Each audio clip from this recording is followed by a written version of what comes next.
We're hearing about aid. I think it was again Sir Richard Ottery who mentioned British aid to India. Well, let me just point out that British aid to India is about 0.4% of India's GDP. The government of India actually spends more on fertilizer subsidies, which might be an appropriate metaphor for that argument. They cannot be China. They cannot try to be like China. They look at India and they say, now there's a mess just like us. They have the same sorts of problems. They have the poverty. They have the divisions. We may have clans. They may have castes.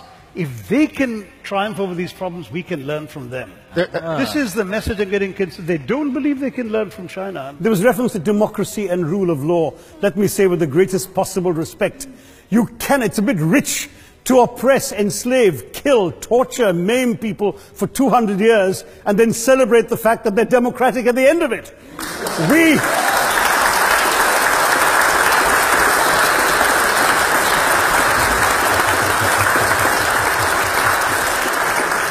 We were denied democracy, sir. We had to snatch it, seize it from you. The complaint from Pakistan side is that India इतना बड़ा मुल्क है, दिल छोटा है. Have a bigger heart. दिल छोटा, ये तो मैं सुना हूँ पाकिस्तान में, लेकिन मुझे अजीब सा लग रहा है. आप देखिए कि जब आपके वहाँ ये फ्लड्स हुए थे और इंडिया $25 मिलियन जेनरोसिटी से दे दिए पाकिस्तान को, और पाकिस्तान कुछ दिनों के लिए एक्सेप्ट नहीं किए. Initially they said we don't want money from India. अंत में उनसे कहा कि हम इंडिया से पैसे लेंगे लेकिन यूएन के थ्रू से, हम डायरेक्टली नहीं लेंगे.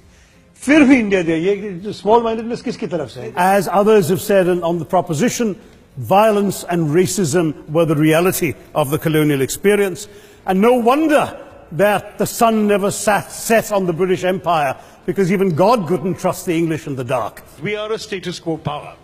There is nothing Pakistan has that we really want. Yes, we do maintain a claim to Pakistan, to so-called Azad Kashmir, Pakistan occupied Kashmir as we call it, but my own view is that we maintain that claim essentially in order to have something to give up in a settlement. Meanwhile, colonialists like Robert Clive bought their rotten boroughs in England on the proceeds of their loot in India, while taking the Hindi word loot into their dictionaries as well as their habits. Today, the Pakistanis have a somewhat more innocent narrative of saying, look, how can you accuse us of being terrorists when we are the biggest victims of terrorism?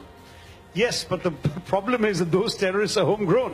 It's their own chickens coming home to roost.